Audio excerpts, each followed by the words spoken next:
Hey-o! Let's go. I love this music. Welcome back to our show tonight as we spent some time in the minor leagues with our guest Matt Callahan of the Tri-City ValleyCats of the Frontier League. He'll be joining us momentarily, but as we always do, we begin the show by asking you the question, where else would you rather be than right here? Boom! Right now. We'll cue the music. Great song. You're looking live at our split studios. This is Fantasy Baseball Now. Sell the team, John. Episode 36 is here for our show as part of the ball9.com podcast network. And as we plow into as we are now both languishing in our 72nd combined year of fantasy baseball, languishing would be that's not even the right word anymore. In addition to Matt, which will be extraordinarily fascinating on many levels. Independent league baseball is extraordinarily fascinating. Start them, sit them, go get them, cut them, a little look ahead, and we'll throw some deep dynasty prospects out at you at the very end of the show as you start to build your deep dynasty leagues and fill in players that maybe you don't have, maybe you do, depending on the size of your rosters. Feel free to leave a comment. Follow us on ball9.com. Follow us on YouTube. Leave a comment. Smash the like button. Please smash the like button. I got a kid graduating. She decided to go to grad school. I got another year of this BS. We need the like button smashed. Advertising revenue, people. With that, here in the 518, the Tri-City ValleyCats are ready for the season opener Friday night. The ValleyCats, I said, the Independent Frontier League. They're going to be opening up at Joe Bruno Stadium, which is a great minor league facility. And as he enters his 18th year as general manager of the V-Cats, Matt Callahan has agreed to join us for a few minutes. Matt, how are you this evening? At least the Red Sox are making it easy for you. You don't have to tune in and get those updates. I can take the night off from worrying about the Red Sox. I grew up in Boston, so I come by that very honestly, even though I've been in the Capital Region a long time. But doing well, just gearing up. The rain finally stopped, so I didn't know if we were going to see the sun again. But yeah. Field's drying, and hopefully we'll be ready to go for opening day on Friday. Yeah, the beauty of baseball for me, being a baseball fan, it can be found in the minor league. Sure, you got your cathedrals in the big league cities, but with the ValleyCats, even before I had kids, I used to love going to the games. And one of the things I noticed was how fan friendly the operation is over in Troy. And to me now, as a dad with 8.5-year-old twins that enjoy going for the fireworks and the bounce house area, if the kids are happy, the parents are happy. I know when I take them to a game, they're going to have fun, and I'm going to get to watch 9 innings of baseball. And just give me some thoughts about that and some of the thought process of running a minor league team and selling yourself to a public with a lot of different interests.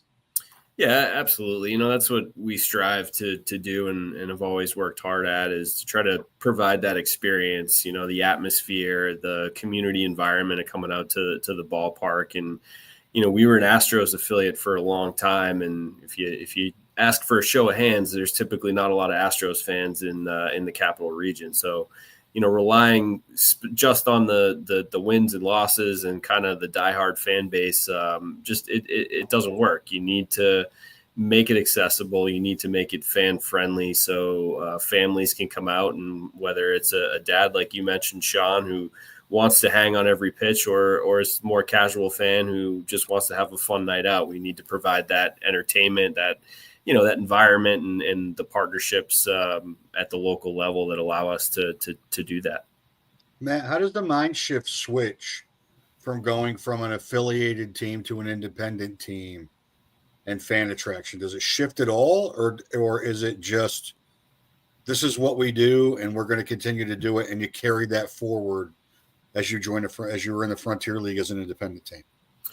Yeah, it's a great question. I think it continues forward. You never lose focus on putting fans first and providing that entertainment and that experience. I will say that when we were affiliated, the baseball side of things was handled primarily by the Astros. We were there to, support the administrative side, the logistics, and had a role in that, but we were not responsible for, how long the pitcher stayed in the game or who got called up, who got sent down. And, now we are. So I can't look at the fans anymore and say, oh, well, it's Houston. So, I'm involved in that process. And, my wife, the first year we were in independent baseball, I was watching one of the games when we were on the road, and I'm a competitive person. So I was a little frustrated that we were losing. And she kind of looked at me and had this realization, and she said, oh no, we're not just worried about attendance anymore. We're more worried about wins and losses now, aren't we? And I said, well, we are, at least, for me personally, but I think the average fan is still coming to the Joe to enjoy a night out. The Astros would help stock you. I know around the draft, especially you'd get some of their prospects. Talk about the challenge of finding players to populate your roster. Social media kind of made that a little easier to do. And what does that process look like? Yeah, it's an interesting change. A lot of it, I would say, is network and word of mouth. We all have relationships. So our manager, Greg Taggart, and Pete Incaviglia before that play a significant role in that process. And, they have a relationship with scouts at major league organizations. I know a number of people at major league organizations. So, you see a player that gets released from affiliated baseball, and immediately we're reaching out to somebody. Hey, what can you tell me about so-and-so who got released by the Diamondbacks? And you get a lot of good information that way. And the same on the college front. You have to have relationships with college coaches, with scouts that are seeing these college players at the amateur level as well. And, if you can get a report on those players and kind of couple that with the video and the analytics that are more prevalent now and, going out on social media, you can kind of put an educated guess together. We don't have the scouting budget per se to be out and seeing all these players live, but when you can kind of put those pieces together and what you're looking for, you can make some good decisions on bringing players into your organization. So before I ask my question, Matt, one of our viewers asked, was it purposeful that MLB changed the team affiliation? Because he's down in the Newburgh area, and the Hudson Valley Renegades changed from Rookie League to Single A Yankees, which was a major league thing. But was the Astros leaving part of the contraction of minor league teams? Yeah, so I can't go into too much detail, but yeah, that's fine. So Major League Baseball in 2020 contracted 42 teams. A big part of that was eliminating short season Single A altogether. So the New York Penn League, which was our league, was eliminated. Right. There was a lot of rumors and conjecture as to who was going to land where.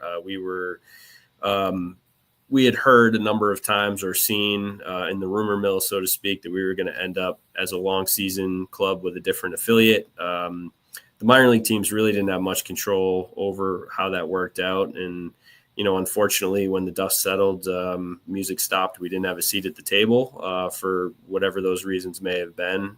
So we made the decision to go independent, and we felt it was important to continue professional baseball here in the Capital Region. So I'm glad you did. Go ahead, Mike. So my question is, as you're built to kind of follow up on Sean, as you're building a roster, are you at the point now in this cycle where you're seeing, as college kids specifically, here's our contract, and them looking at you and going, I was getting $270,000 NIL money. You have to do better. Are you at that point yet, or are you not yet dealing with that? Not yet. The dynamic has changed just with the way that the college athletics landscape is now, not only NIL, but the transfers and, how much longer guys are staying in school to maximize their eligibility. You had COVID years. It's just a different animal than it ever has been. I don't know that the NIL piece will ever really play a significant role in our level, because the draft was cut so drastically. It used to be 40 rounds and now it's 20 rounds. So those guys that would have gotten drafted, for us a couple of years ago, Carson McCusker, who's in AAA with the Minnesota Twins, was signed off our roster. He should have been drafted and would have been in the 20th round, whatever that may have been. But I think most of your big NIL money are going to be the guys that would go in probably the top 5 rounds. I could be wrong on that, but that's just that's kind of what I surmise and what I've seen so far. And how many were you the only New York Penn team that joined the Frontier League, or is some of those other operations still going? We were the only one that joined the Frontier League. There were several that joined collegiate leagues, collegiate wooden bat leagues. Okay. The MLB draft league being one of them. We just didn't believe that was the right fit for us. Others have joined other collegiate wooden bat leagues. Burlington, Vermont, the Vermont Lake Monsters, they joined another collegiate wooden bat league team. Staten Island, different ownership and different franchise, but the same ballpark. They joined the Atlantic League. And there are others that are basically dormant at this point. So it's kind of a mix across the board.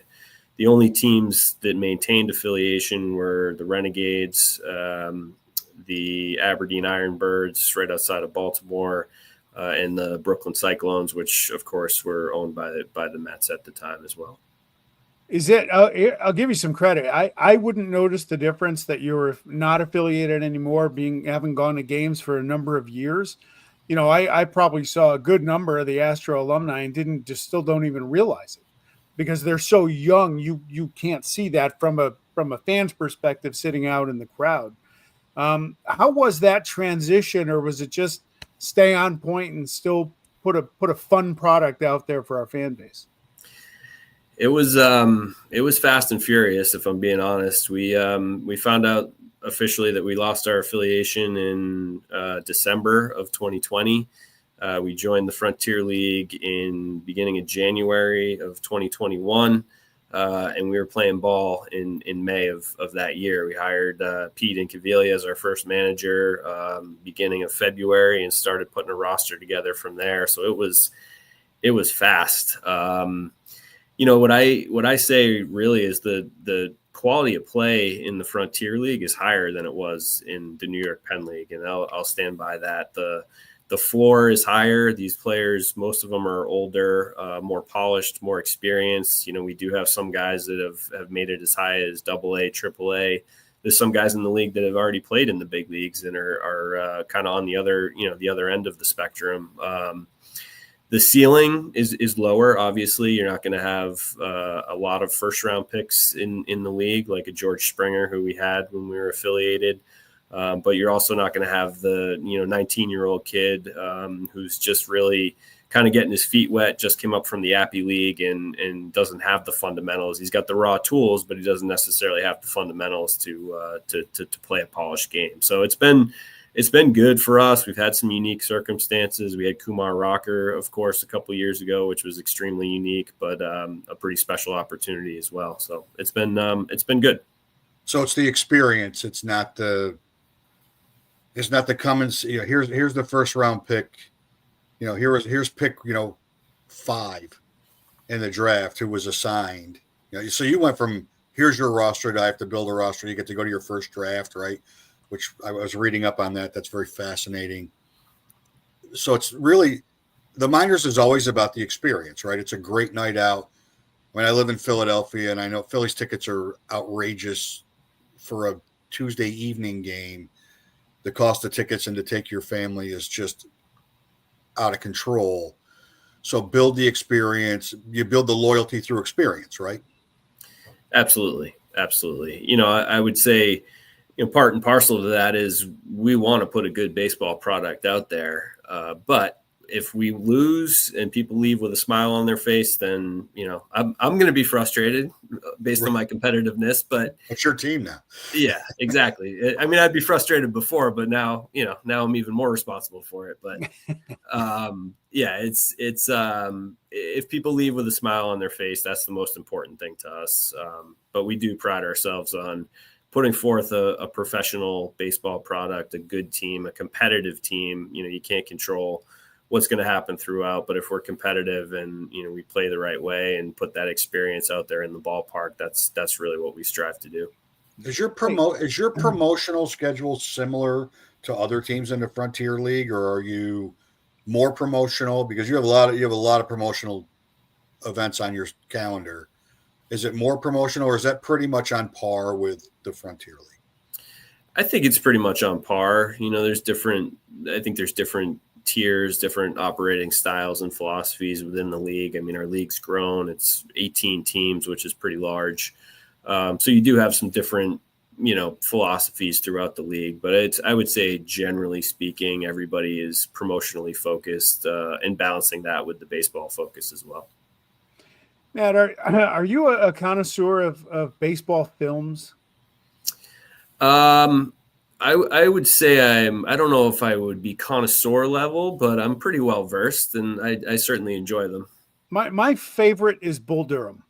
And to me, that just screams minor leagues. And I know it's probably not realistic and all that stuff, but do you know any of your players that have ever cut through a fence to go turn on the sprinklers overnight in the midst of a losing streak? Not quite to that level, but I've seen some things that would fit in that movie or in other movies for sure. Yeah, there's definitely some truth to those scenarios. I know Rick Murphy, our president, has a very similar story to that when they were back in Pittsfield, and they came in one day and the infield was flooded out, and they found the story goes they found a cowboy boot footprint, and they knew exactly who it was because there's only one or two players on the team that wore cowboy boots, so they were able to kind of super sleuth it and figure it out. So there's some crazy stories out there through the minors for sure. Have you hired an announcer like Brockmeyer? Well, family friendly is pretty key for us, so we try to keep it in the fairway, as they might say, right? Right. Who notable alums? You mentioned Springer. I know Hunter Pence was a big deal here. Talk about some of the guys and what your perspective watching them grow up with the ValleyCats and then turning into elite MLB players, World Series champions. And what does that mean to you as kind of being there at the start of their career and then seeing them flourish on the high end? Yeah, it's special.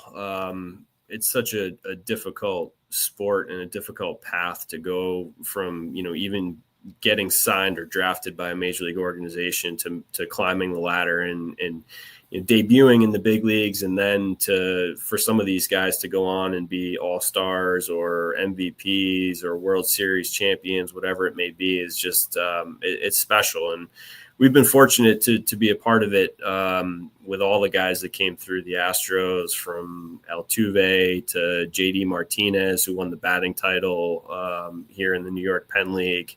I always joke about it and the difference sometimes between the affiliated minor league world and the independent minor league world, where we had a team in 2009 that had Altuve, Dallas Keuchel, and JD Martinez on the team, and that team finished in dead last. And sometimes the development versus the winning is a different balance, a different dance at that level. But some of the more recent guys that have come through, Wilyer Abreu was with us in 2019. We had Framber Valdez as well. And, there's certain guys that I think every year you see and you kind of root for and you notice. And when those guys make it, it makes it even that much more special.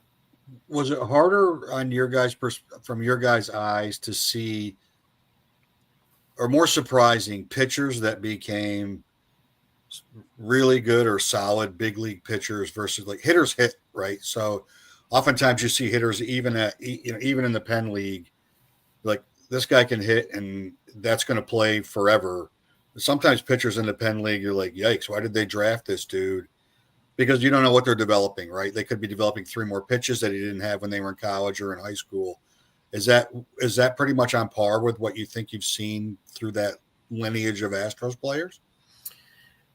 I would say so. I mean, it was short season, the New York Penn League was a unique experience. You had a lot of guys that were coming off of a long college season, and then they're starting a pro season.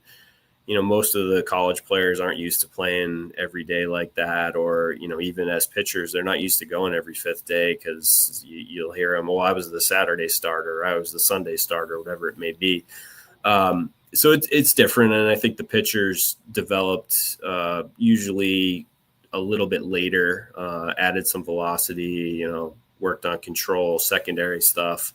So I think that's fair to say. What the hitters, from that perspective, most guys could hit a fastball, but as they started to climb the ladder and face more consistent secondary stuff, off-speed breaking balls, I think that's really where the rubber meets the road, so to speak, and you see the hitters kind of get separated from the guys that are really gonna make a run at it, versus those that are great players, but probably aren't gonna have long MLB careers. Right.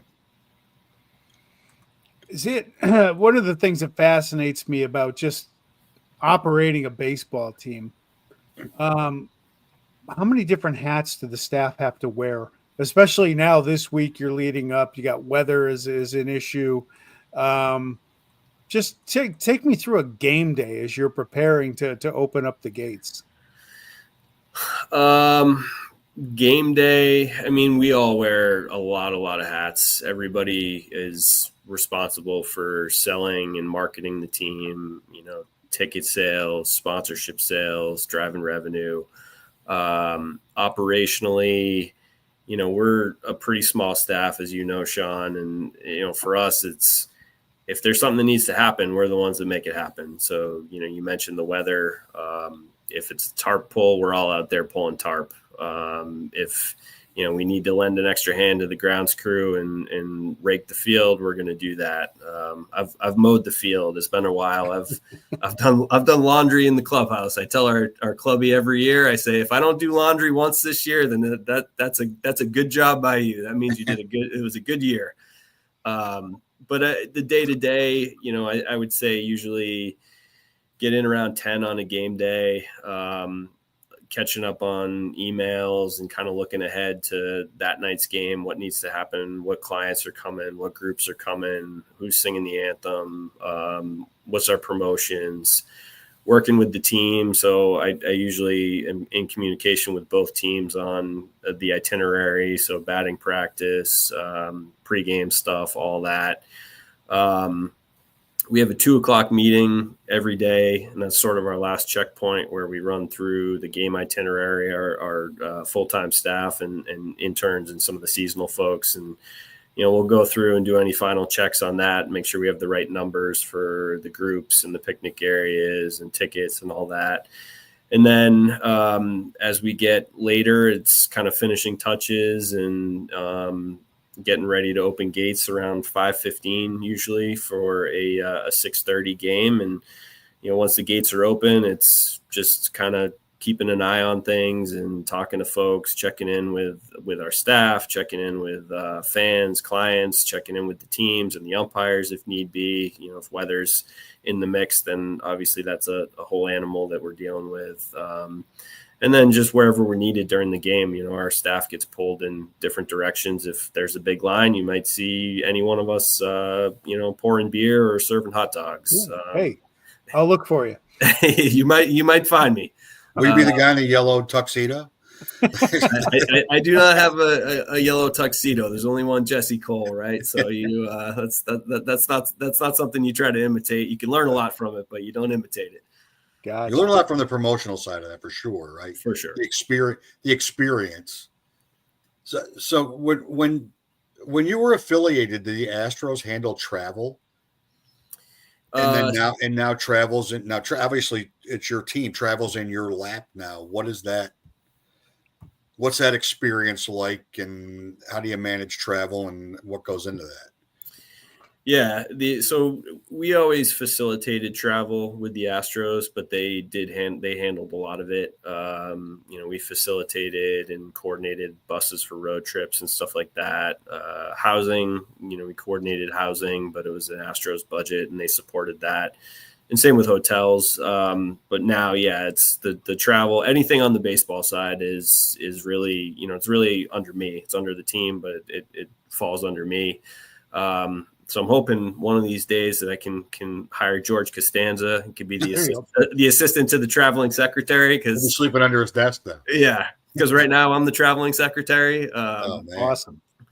But yeah, it's all the baseball stuff, the hiring the coaching staff, hiring the trainer, all the medical stuff. If a guy needs to go get an MRI, I'm working with our medical partners to coordinate that. We had, unfortunately, we had a guy have to get Tommy John surgery, so that's a whole process on the workers' comp side and everything that goes into that. So there's a lot of layers that were added on the baseball side, for sure, but we've been able to find a rhythm and make it work over the past few years. This will be our 5th season in the Frontier League, which is a little bit hard to believe, but we're hosting the All-Star game this year, and that's exciting. It'd be very exciting to showcase the Capital Region to the entire league, and we'll be welcoming a number of guests from different markets in for that. So we're looking forward to it, and I think this year should be a good step forward, and we'll continue to grow. That's awesome, Matt. I can take a couple things off your plate, Matt. I got some of these pocket schedule holders to drop off to a few people tomorrow. So I appreciate that, Sean. Thank you. Are you using host family housing for your players, or are you housing them?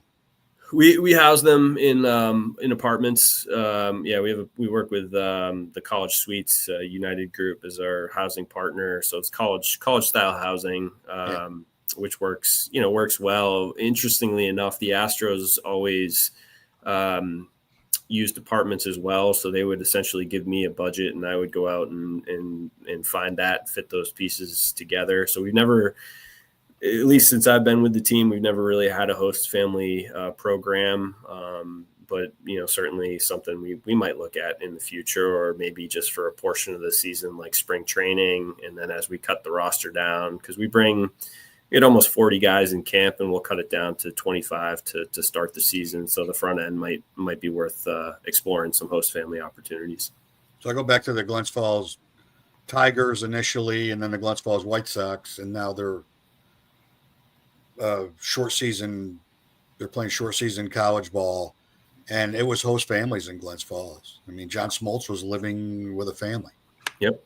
Ron Kittle was living with a family when they were playing there. So it's I have a friend that was communications director for that team, and similar, even though the affiliated teams were managing it, it was super low A, and budgets were different, obviously, at that time. That's 40 years ago. So if they could manage that team and have host families, lots of people in the Glens Falls area housed players. Yeah. All right. Well, Matt, hey, we're going to let you go. We'll cut you short and go get some rest, my friend. So that's September, right? We'll rest in September. Hopefully October. Hopefully October, exactly. Yeah, we'll keep a great thought for great weather for opening day for you guys, and good luck with the season. And when I'm up in July, hopefully you guys are home then, and I'll join Sean for a game. I look forward to seeing it. Sounds good. Well, thank you guys for having me, and I appreciate it. Take care. All right, thanks, Matt. See you. Bye now. All right, in the 518, I'm telling you, if you love baseball, it's a great night out at the Joe. It really is. It's a great ballpark to watch a baseball game too. And like I said, they do a great job keeping the kids involved.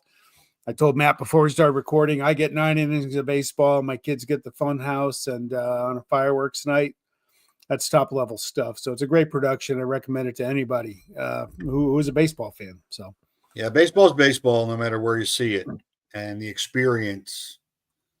There's a tremendous book behind me called The Experience Economy, and nobody lives the experience economy more than minor league baseball. And non-affiliated baseball, it's extra work. Like you've got to build you got to build baseball lovers. And the great thing in Albany is when you make it so kid friendly that kids enjoy the experience, you're building future baseball fans that, maybe if we're still doing this in 30 years, they're looking at fantasy teams and saying, I saw a clip from 30 years ago. These idiots didn't know what they were talking about 30 years ago. They still don't. Hey, My team's up to 10th place. I'm only no, We're a 9-team league, dude. I'm on the right side of the page. I'm only 17 points out of 10th place. So we're on our way.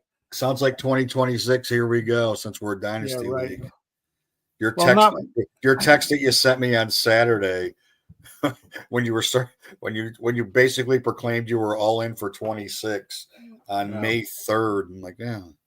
Yeah, Mount Pugsley was ready to blow. I had to explain to my wife why I was in a bad mood, and it's a hard look over coffee and looking at your wife on a Sunday morning and say, I'm in a bad mood because my fantasy baseball team put me here.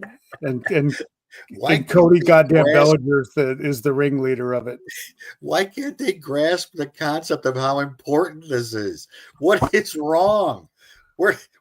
How are they not following the breadcrumbs to how I'm a national pundit. Yeah. CBS Sports draft expert. Where are you in that league? Who's excited? I probably first if I look, who's excited about climbing into 10th place?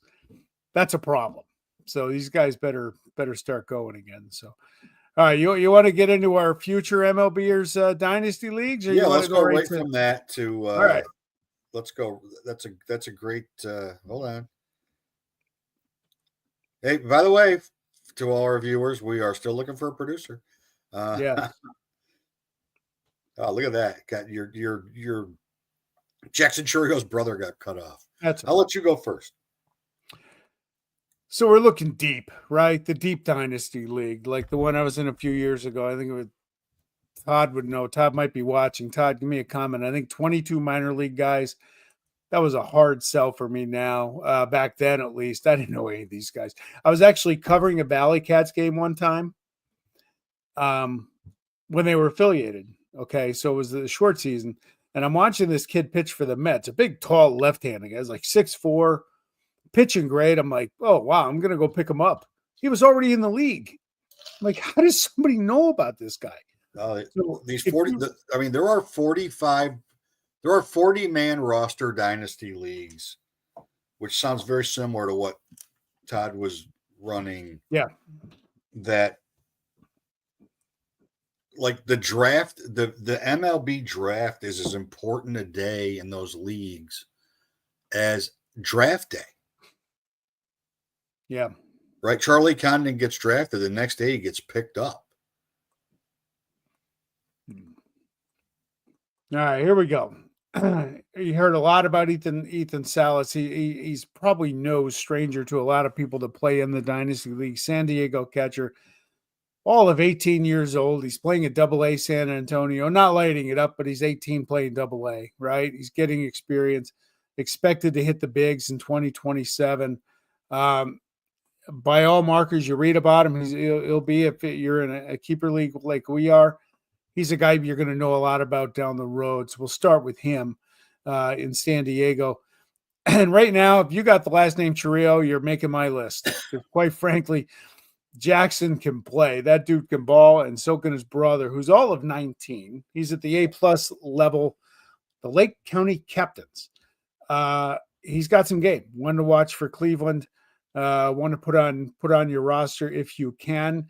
And then Colt Emerson, a shortstop, third baseman of Seattle. He's got some pop in that bat. A+ level, Everett Aqua Sox. Somebody to look for from Seattle. And who knows? If he does have that pop in the bat, maybe he'll come up sooner rather than later, because that's a scarcity in the Pacific Northwest right now. Yeah. And for me, George Lombardi he had a huge spring for the Yankees. He's 19 years old. Just got promoted from A to AA, so we'll see, right? So we'll see. But I'm a little surprised they haven't moved him around and started to make him a third baseman with Volpe's age. But well, I was going to ask you, is that the plan? Is Volpe still? Volpe's 23. Is he doing enough to where that's his job and don't even bother grooming another shortstop anytime soon? A 250 Gold Glove hitting shortstop's not like an everyday thing. Like a Gold Glove shortstop that hits 250 and he might hit 20 and steal 20. That's not an everyday thing. A 20 homer shortstop and a 20 in a 20 steal shortstop, that's not as scarce as it used to be. But the way he plays the position, I thought they were going to move him to second base and Volpe to second base initially, but he comes up and wins a Gold Glove. Lombard's a big kid. He's big. So third base may play for him, and he's got some power, and he just got promoted. So he's obviously in a deep dynasty league. He's already in the league. Alex Freeland is. I mean, I've talked about the Dodgers a number of times and where one of their deficiencies might be. He's got to be close to getting called up. Here's by the way, sorry, Mike. There's Todd chiming in on that dynasty league. I saw that. Yeah. Sorry to interrupt. I saw that. So yeah, but 15 spots is still 15 spots, right? Yep. And all these guys probably would be in those 50, 10-team league. That's 150 minor league players. You're going deep. Freeland, he's hitting 310. He's got 3 homers, 29 RBIs, 6 stolen bases at AAA. Mookie's probably a better second baseman than a shortstop at this point in his career. And despite the fact that Mookie's one of the greatest athletes that's ever played Major League Baseball, if they don't firm up their defense, they're not going to win. Because they can score 90 runs, but if they give up 81 unearned runs a game, that's a problem. And Jarlin Suzanne is the last piece of the Soto trade.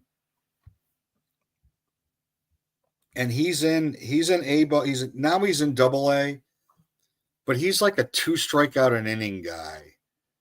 And at that low point of the minors, and kind of what I referenced with Matt, like you don't really look at ERA and WHIP because they're working on stuff. But 2 strikeouts an inning is 2 strikeouts an inning. Like when you're missing bats, it doesn't make any difference what level it is. They'll figure the rest of it out. And he's probably 3 years away. So he's probably maybe a 2020, maybe a late 2027, but a 2028. But that's definitely a guy to keep your eye on. He's the Nationals' number 5 prospect right now. And he's that low in the minors, and they're loaded. They're loaded. And they're calling guys up every day, but they are loaded in their minor league system. So the Nats are a team to definitely look at prospects as you're building dynasty league teams and you're thinking about holding on to guys, especially in deep dynasty, like Todd's league with 15 minor league spots. These are guys you definitely want.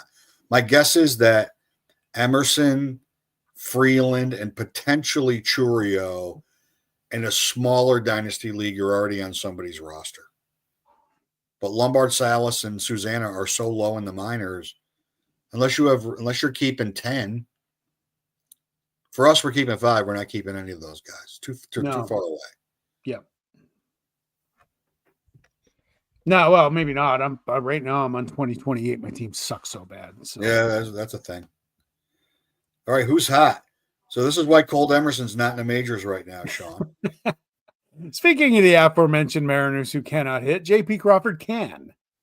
He's owned in 36% of the CBS league, started in only 27. He was raking 371 in his last 21 heading into this week, 3 homers, 16 RBIs. His problem, the reason why he's not owned, is shortstop is so deep. Yeah. But look, you get an injury or something, you need someone to fill in. You could do a lot worse than J.P. Crawford. And this guy, the other guy, I watched him play Saturday, and I watched him light up Mason Miller, and I'm like, that's why I texted you. I'm like, I figured you were going to use Stowers this week, and you take him because he broke my heart on Saturday. He was the other in the Connor Norby trade to the Marlins. He was the other player. That's how deep the Orioles system is. He's the other player. Last 14, 368, 5 homers, 14 RBIs, 8 runs. He's up to 71% owned. He was in the 40s 3 weeks ago when I picked him up. I'm in 3 leagues right now. I picked him up 3 weeks ago. He's been on a tear for a while. And somebody has to hit on that team. And it seems like it's not Xavier Edwards. I can tell you that. He should have been on my Who's Cold, but I had a different guy. But like he's their offense right now. Sorry, I got distracted. My 3 starters have 24 strikeouts in 18 innings pitched so far tonight. Let's go, boys. Still in 10th place. I know. And then who's cold? This fucker. Oh man, Right. he's still owned by 73%, which I would hold him if I had Francis. I wouldn't start him. 42% of the owners do. In his last 3 starts, his ERA has jumped from 3.13 to 5.66. That's not easy to do. 22 hits in his last 12 innings pitched with 5 strikeouts. Sit him down.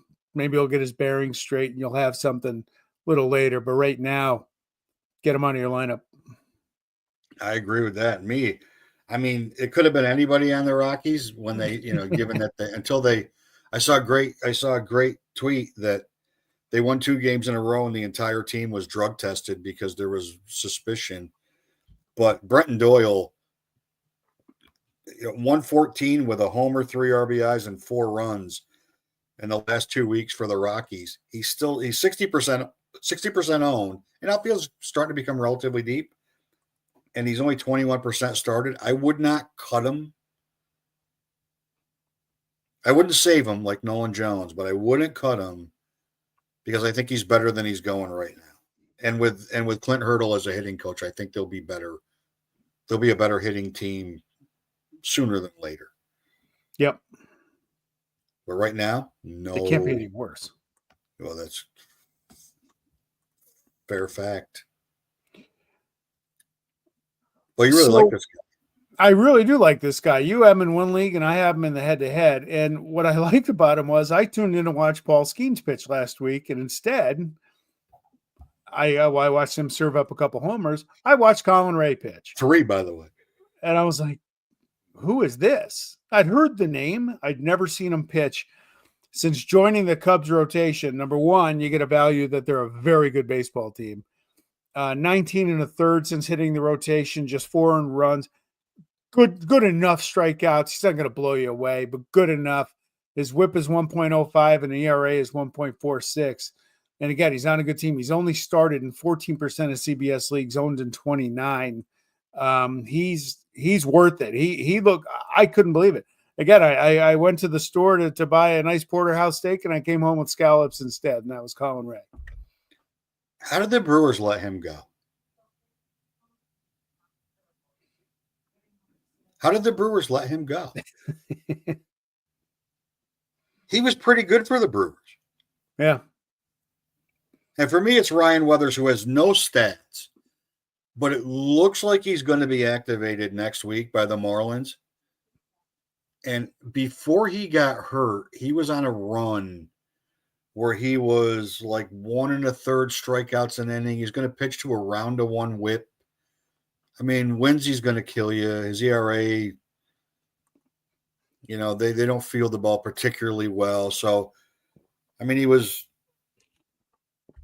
be a 3.5 ERA guy, but he's worth a flyer to pick up coming back off the injured list. He's only 31% rostered right now, CBS. If you got a spot, that's a guy you might want to stash and grab him as an injury stash. And like I've been holding on to Brandon Woodruff all year, who's getting close to coming back. But Ryan Weathers may be a guy to go grab right now, especially if you look at available pitching, and likely right now you're going to pick up somebody you're not going to pitch anyway. You might as well pick up him, and then maybe you catch lightning in a bottle when he comes back off the injured list. And then these bastards. Holy shit. I can't look at Sandy Alcantara's hiding his face. That's how bad he's been pitching. But I can't believe you have him on here. I was going to cut him this weekend, and I'm like, okay, here's why he's still on my team for now. Believe it or not, he is owned by 91% of the leagues. Yeah. Started in 60. Guys like this are maddening, right? You think, you know what? Hey, let's draft him. Maybe he can come back, get some innings in. Maybe I get 3/4 or 80% of that Cy Young part, or maybe I don't. But then you say, well, you know what? He's got a good name value. He'll get traded to the Yankees. Somebody will pick him up during the year, and his value goes ways up. He'll leave purgatory and he'll go to an actual big league team. No, Not ERA 8.31, whip 1.65, doesn't strike anybody out. His numbers have absolutely destroyed his trade value. They couldn't trade him now and get any sort of return. They're going to have to hold on and hope he can figure it out. I doubt he's on my team much more than another day or two. He didn't look good last time. I'm trying to give him the benefit of the doubt that his last 2 starts were against the Dodgers. And okay, how much am I going to read into that? But then I look at all the other starts before that, and it's like, wow, this guy, don't play him. You're part of that 60%. Wake up. Yeah, don't pitch him. Put the pipe down and go put the guy on your bench. If you're going to cut him, just text me before you do, because I'll pick him up.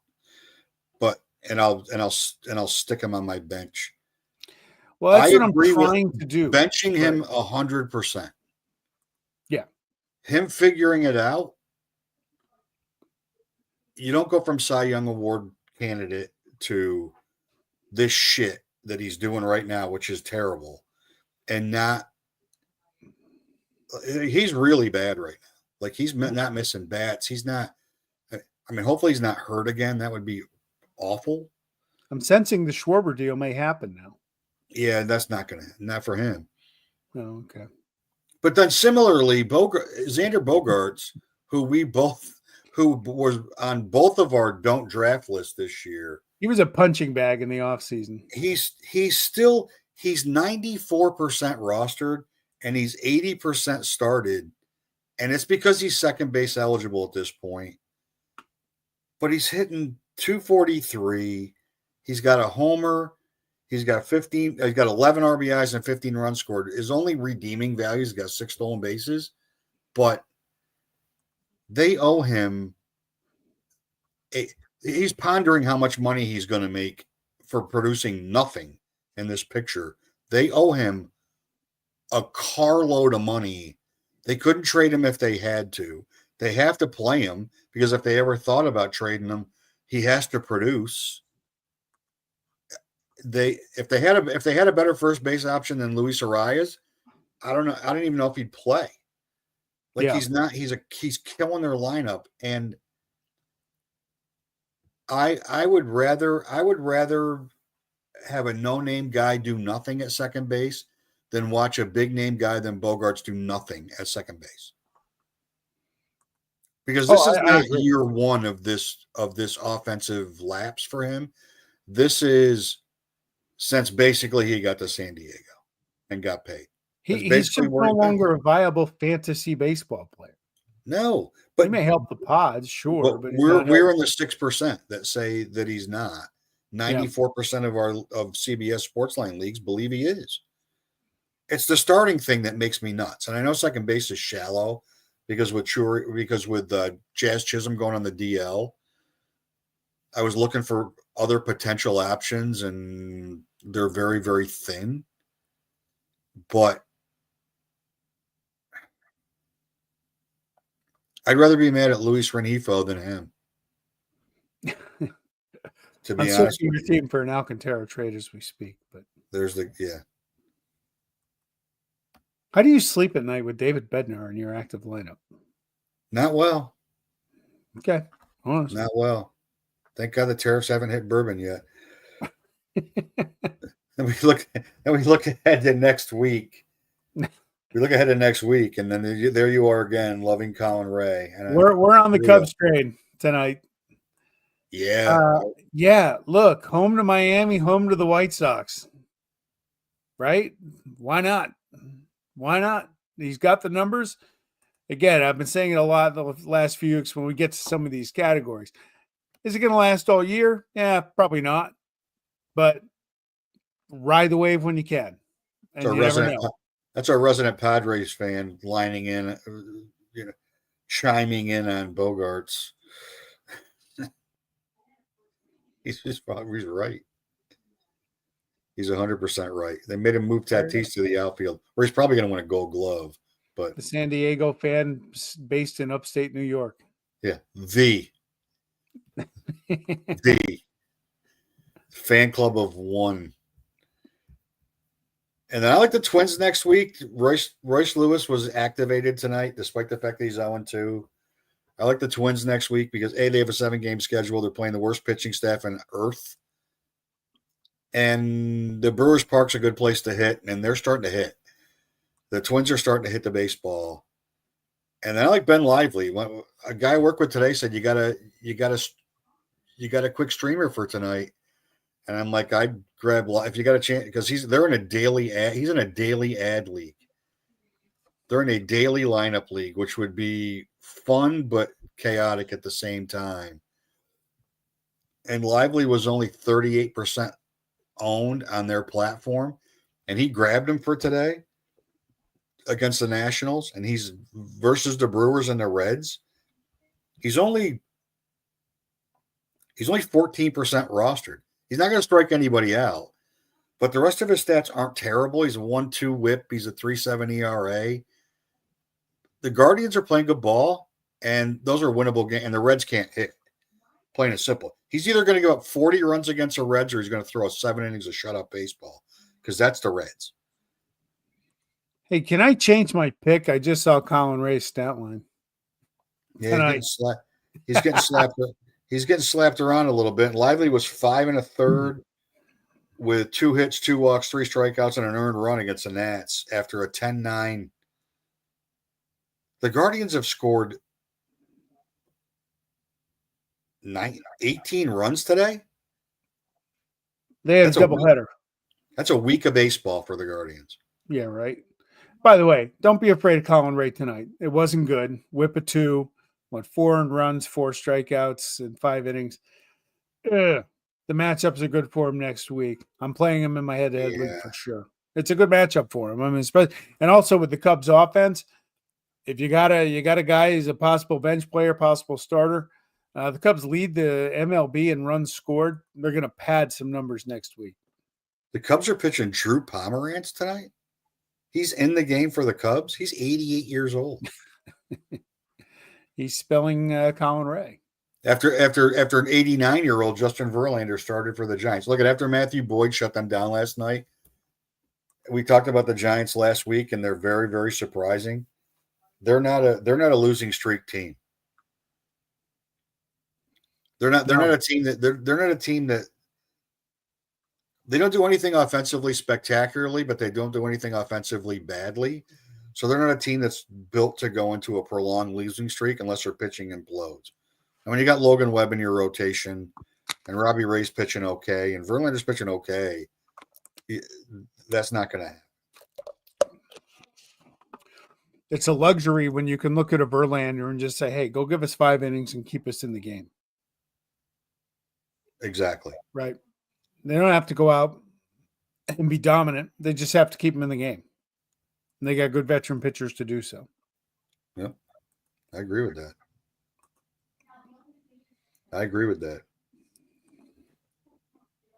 But it's a good thing we didn't pick Aaron Judge as our MVP, or we'd still be talking about him this week. Yeah. Yeah. He's pretty good. He's not awful. Zach Wheeler wasn't awful tonight either, by the way. Yes, I was tracking him on the live scoring. Chris Sale was back, by the way, a little weak on the bench for him where he dominated the Rockies, and I sat him down. But 10 more strikeouts. But this is my point on the Reds. They strike out a ton. Yep. They have 5 hits tonight. They haven't scored. Right? They wasted a phenomenal start from Andy Abbott. 4 hits, 8 strikeouts over 5. The Braves are striking out a lot. This would have been a good night if you were prone to potentially look at wagering, since we're a betting society now. Under on that game would have been a good call going in, because not good. I think, didn't you have your 2-star pitcher last week? I had Abbott. It was Andy Abbott, yeah. You did as well, right? Yeah. Okay. Hey, we got one right. Well, yeah. Just what I'm saying. I had Abbott tonight.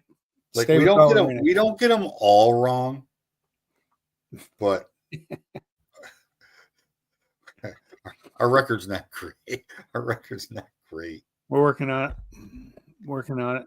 I got to find this trade. If you want Alcantara, you might have him before we go live on Spotify. Yeah, maybe I give you an injured Justin Martinez for him. Let me take a quick look. Bryce Harper would look good.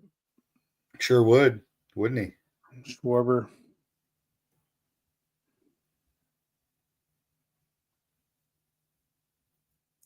He sure would. How long is Trout out? You got 9 homers and 18 RBIs out of him before he out of a 178 hitter. Yeah, I know. I don't know. That's interesting because there's been no news since he went on the injured list. Yep. They didn't think it was going to be that serious of an injury. I'm a massive Mike Trout fan. There's been no news at all. Not one.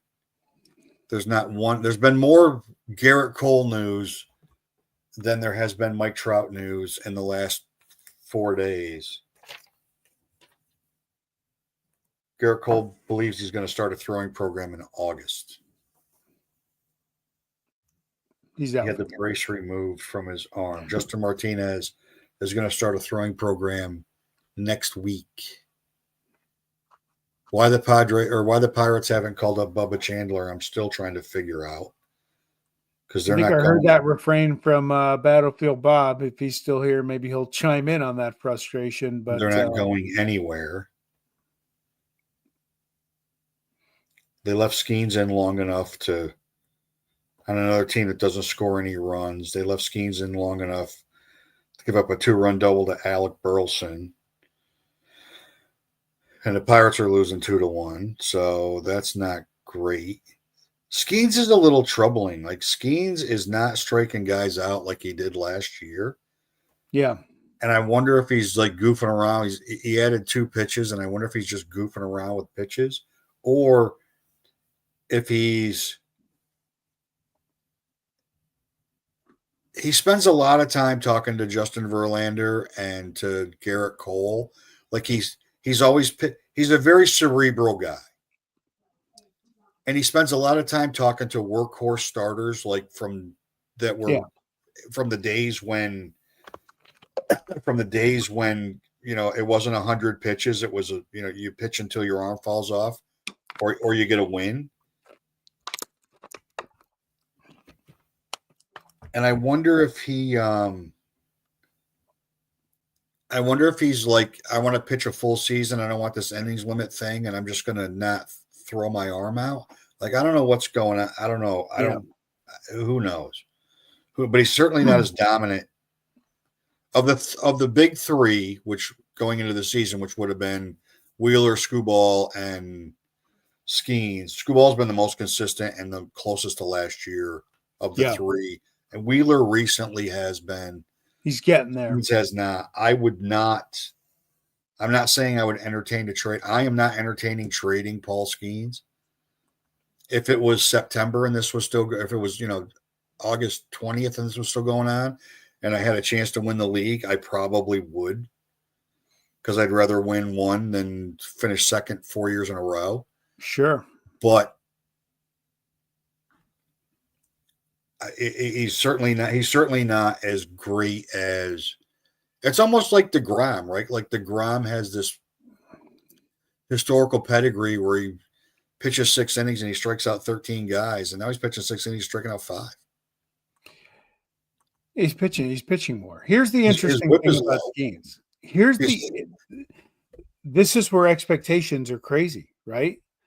I assume Bobby's talking about Bubba Chandler. Skeens came into tonight, ERA 2.74, higher than you would think, but a whip under 1, strikeout almost 1 an inning. Yeah. He hasn't been terrible, but he hasn't been transcendent like everybody thought he would be. Right. I made this analogy to some Yankee fans today with Jason Dominguez, who just happens to have a couple of hits tonight. Jason Dominguez is a great example of signing a 17-year-old and then saying he's the next Mickey Mantle. And then when he comes up and he's not ready. He's up too soon. He's either going to figure it out or he's not. And he's never going to be what fans want him to be. He's never going to be what fans want him to be because he was too hyped. If we go back to this,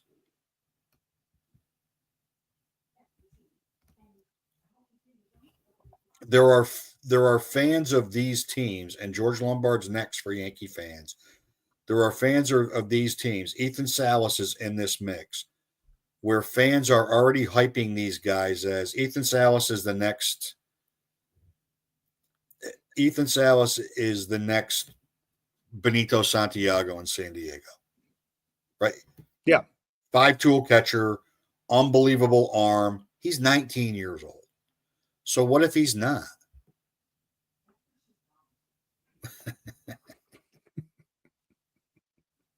Oh God. Just say the ownership has chimed in. The ownership has chimed in.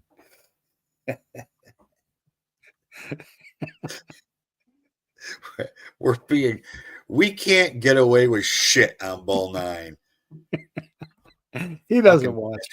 Fucking Big Brother. Everywhere we go. He's making chicken cacciatore right now. He's probably getting ready to film a kitchen cacciatore episode with who's eating Gilbert Grape, and he just happened to dig in tonight, and he's like, you know what, these bastards, I got to let them know I'm still paying attention, and thanks for being there. Sure thing.